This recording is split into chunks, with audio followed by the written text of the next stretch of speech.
આજે તો બપોર પછી 6 વાગે પાણી આવી ગયું એટલે મેં કરી દીધી હતી મોટર ચાલુ કરીને પછી જો મીઠાની જે ખાલી બની થઈ હતી એમાં મમ્મીએ જો સરસ મજાની વેલ વાવી દીધી, એક આ બાજુ રાખી અને એક આ બાજુ. તમે બધા કોમેન્ટ કરીને કહેજો કે અહીંયા કેવી લાગે છે. પછી મારે બનાવવાની હતી છાશ એટલે હું ગઈ રસોડામાં અને ફ્રીજમાંથી 2 તપેલા કાઢી લીધા. મેં કીધું લાવને 2 દહીં ફેરવી નાખું, રોજ ફેરવીને 2 દહીં ફેરવી નાખે તો 2-3 દિવસ ચાલે. પછી 2 દહીં સરસ મજાના ઠલવી નાખ્યા, થોડુંક પાણી નાખી દીધું ને પછી લઈ લીધું તું બ્લેન્ડર ઉતારીને પછી એમાંથી કાઢી નાખ્યું તું રબર કાઢીને સરસ ચોખ્ખા પાણી બ્લેન્ડરને ધોઈ નાખ્યું. પછી મારે બનાવવાની હતી છાશ.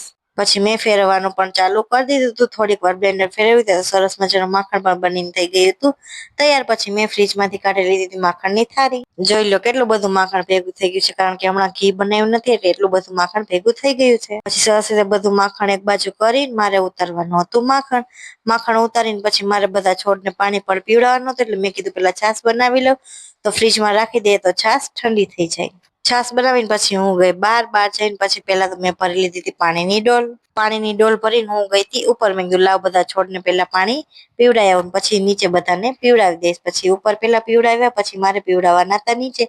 ત્યાં જ આવી ગયા હતા જયું ને મમ્મી, જે ગયા હતા ગોંડલ બધી ખરીદી કરવાની. જો મમ્મી સરસ મજાનો લીમડાનો રોપ લઈ આવ્યા હતા કે લાવ હું આમાં વાવી દઉં. પછી મમ્મીએ લીમડો વાવી દીધો. 2-3 ડાળખી જો સરસ મજાની રોપ થઈ જાય તો આપણે ઉપાડીને બહાર લેવા જાવ નહીં. પછી લીમડો વાવીને પછી જો બધી ખરીદી કરી આવ્યા હતા ગોંડલ. પછી મેં કરી નાખી રસોઈ. સેવ ટમેટાનું શાક બનાવી નાખ્યું, રોટલી બનાવી નાખી, શાક ને રોટલી ને બધું બનાવી નાખ્યું સરસ મજાનું. પછી અહીંયા દૂધ ગરમ કરવા મૂકી દીધું. પછી અમે બધા બેસી ગયા હતા જમવા. રસગુલ્લા અને સેવ ટમેટાનું શાક, છાશ અને રોટલી.